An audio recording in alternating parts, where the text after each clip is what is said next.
Dear students, in this video we are going to see some practice problems in memory management. In contiguous memory allocation in variable size partition problem, the problem is given like this. Given 5 memory partitions of 100 KB, 500 KB, 200 KB, 300 KB, 600 KB in this order, how would the first fit, best fit and worst fit algorithm place processes of 212 KB, 417 KB, 112 KB and 426 KB in this order? Which algorithm will make the most efficient use of the memory? So there are three allocation algorithms are there. One is first fit algorithm, best fit algorithm. Another one is the worst fit algorithm. So according to first fit algorithm, 212K process is put into the 500K partition, because according to first fit algorithm, the first appeared partition is 100 KB. That is not sufficient enough to hold 212 KB. So therefore the next partition is checked for. The next available partition is 500 KB. So 212 will occupy the 500 KB partition, and the next process is 417. 417 is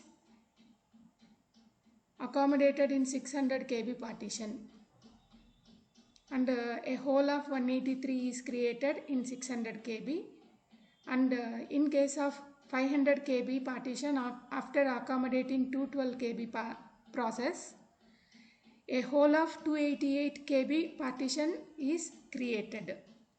So in variable partition allocation, the advantage is if any leftover hole is sufficient enough to accommodate any other process, the whole can be utilized. That is the advantage with variable partition memory allocation. The next process, 112 KB. 112 KB is accommodated in this partition 288, which is created after allocation of 212 KB process. So the whole which is created after accommodating 112 KB process is 176. This is the leftover whole from 288 KB partition. The next process to be accommodated is 426 KB process. When we look out for the sufficient memory space in these partitions, 100 KB could not accommodate 426. Here leftover whole 176 could not accommodate 426. 200, 300 and leftover partition in 600 KB is 183. All these partitions could not accommodate 426 KB process. So therefore the 426 KB process has to wait until a partition which is sufficient enough to accommodate this process is created in due course of time. Best fit allocation scheme. 212 KB partition is put in the best possible partition in the list of available partitions. So out of 100, 500, 200, 300, 600, 300 is the best partition because it leaves a small hole after accommodating the process. Whereas if you choose 500 or 600, the memory wastage, that is the hole created, is bigger than the hole created in 300 KB. So therefore 212 KB is accommodated in the best partition, that is 300 KB, that leaves a small hole. 417 KB, to accommodate this process, after checking the available partitions 100, 500, then 200, 600, the best partition for accommodating 417 is 500 KB because it leaves the minimum hole. 112 is kept in 200 KB partition because it leaves the minimum hole. 426 is accommodated in the next best partition, that is 600. The leftover hole after this accommodation is 174 KB. So compared to first fit algorithm, the best fit algorithm is accommodating all the processes. Coming to worst fit algorithm, the idea behind worst fit algorithm is when we want to accommodate a process, first it will check for the largest partition available from the list of available partitions, so that after accommodating this process it leaves the large holes. So leaving the large holes means that large hole may be sufficient enough for accommodating some other process. That is the idea behind leaving the larger holes, because smaller holes may not accommodate processes. 417 KB process is put in the next larger hole, larger partition, that is 500 KB partition. So the leftover hole is 83 KB. 112 is accommodated in 300 KB partition. That is the next best partition in the worst fit algorithm. So after accommodating these three processes, 426 KB process needs to wait, because whatever partitions which are created could not accommodate this process of size 426 KB. So therefore this process needs to wait until a partition which is sufficient enough may get vacated in the near future time. So therefore, compared to the performance of the three algorithms, best fit algorithm is able to accommodate all the processes. So the remaining first fit and worst fit algorithms are not able to accommodate the process of size 426 KB. So therefore, best fit algorithm turns out to be the best algorithm for this particular example. Continuing the same example, the question here is compute the total memory size that is not used for each algorithm. Which algorithm makes the efficient use of the memory? When we want to compute the total memory size that is not used, means how much memory is used, first we have to calculate. In first fit algorithm, the memory used is 212 plus 112 plus 417. All these three numbers put together, it will give you 741. And the total size of the partitions are 1700. So 1700 minus the used memory, that is 741. The remaining unused memory is equal to 959 KB. Coming to the best fit algorithm. Best fit algorithm is accommodating all the processes. The total size of the all processes are 1167 and the total size of all partitions are 1700. So therefore the balance is 533 is the memory space unutilized in the best fit. Coming to the worst fit, the worst fit algorithm is not able to accommodate the last process. So therefore remaining three processes, the total size is 741 and the total memory not used is 959 in case of worst fit allocation algorithm. So compared to this not utilizing the memory, first fit and worst fit is now having the same number. The best fit is having lesser than these two algorithms. So the memory utilization is more in the best fit algorithm. From this we can. Which algorithm makes the efficient use of the memory? So now let us calculate the memory utilization ratio. In first fit, 741 is the total memory utilized out of 1700. So the percentage of utilization is 43.5%.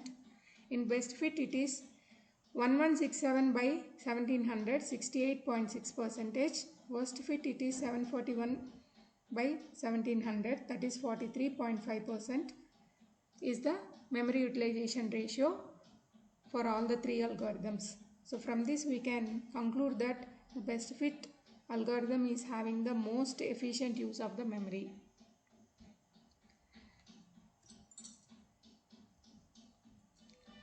The next example in memory management is finding the page number. Assuming a 1 KB page size, what are the page numbers and offsets for the following address references? The address references are given in the decimal numbers. So assuming 1 KB page size, then what will be the page number for the following address references? So for the first problem, 2375. So in order to find the page number and the offset, the page number 2375 should be divided with 1 KB. 1 KB is nothing but 1024. So address divided by 1024 will give you the page number. Then address mod 1024 will give you the offset of that particular address reference. This mod operation is nothing but the remainder after dividing the address with 1024. Whatever remainder we get, that will become the offset for the given address reference. According to this calculation, for example, for the address reference 2375, the page number will become 2375 divided by 1024, that is equal to 2. And offset is 2375 mod 1024, that is nothing but remainder after dividing 2375 with 1024, the remainder is 327. So therefore from this calculation we can conclude that the page number for the address reference 2375 is 2 and the offset is 327. The same calculations are applied for the remaining address references. We get these page numbers and offsets for the remaining address references. Coming to the example D, 256.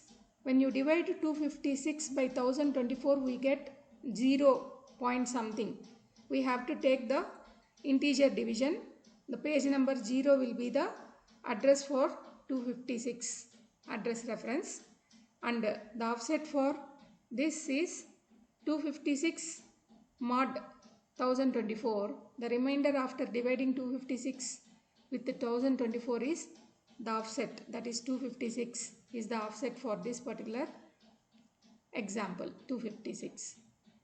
Similarly, the remaining calculations are done for the other address references. Finding the effective access time. Assume that the memory access time is 200 nanoseconds for a particular instruction in the physical memory. The average page fault service time is 8 milliseconds.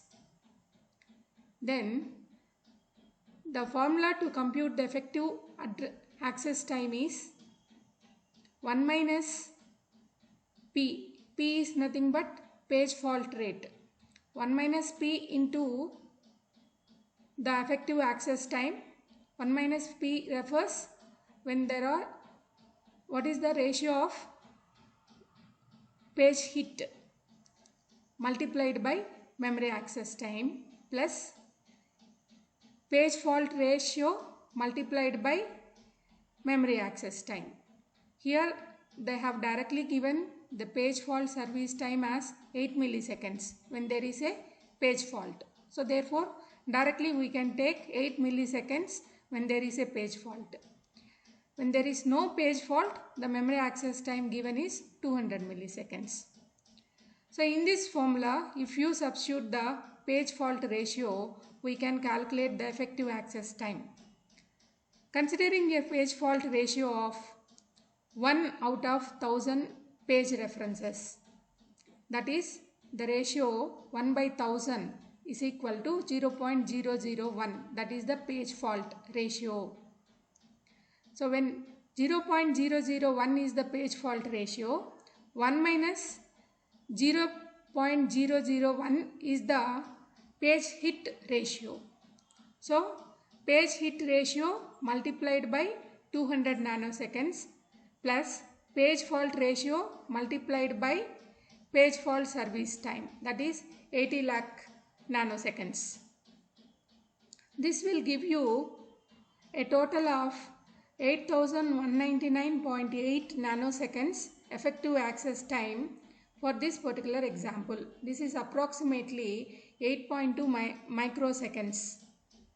So when there is a page fault ratio of 0.001, the system slowdown is by a factor of 40%. Now we want to calculate what should be the page fault if you want to have the system performance degradation ratio of 10%.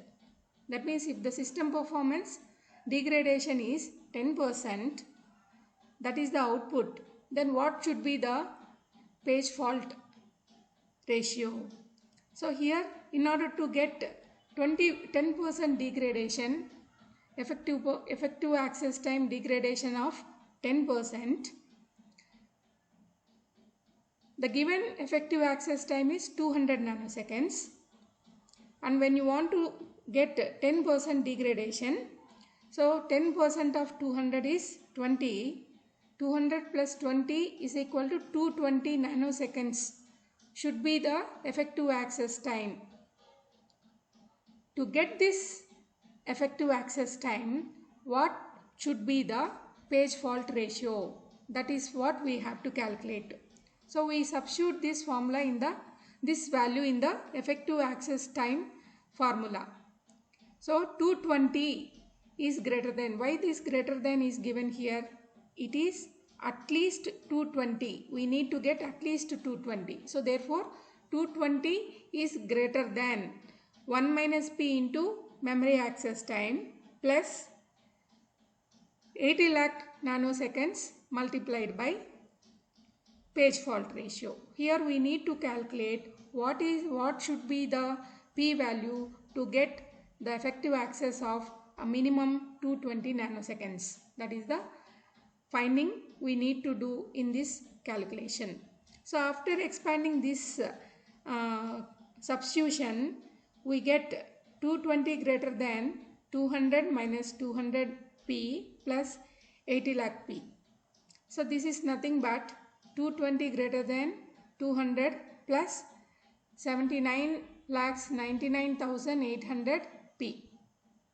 So taking this 200 in the left hand side, it becomes 20 greater than 79 lakhs 99,800 p. Now the p value, when you compute the p value, p is less than 0.000025. So this is nothing but 1 out of 4 lakh memory accesses. So when you get 1 out of 4 lakh memory accesses as the page fault, then the system performance will, that is effective access time, will get a degradation of 10% performance degradation. Thank you for watching this video.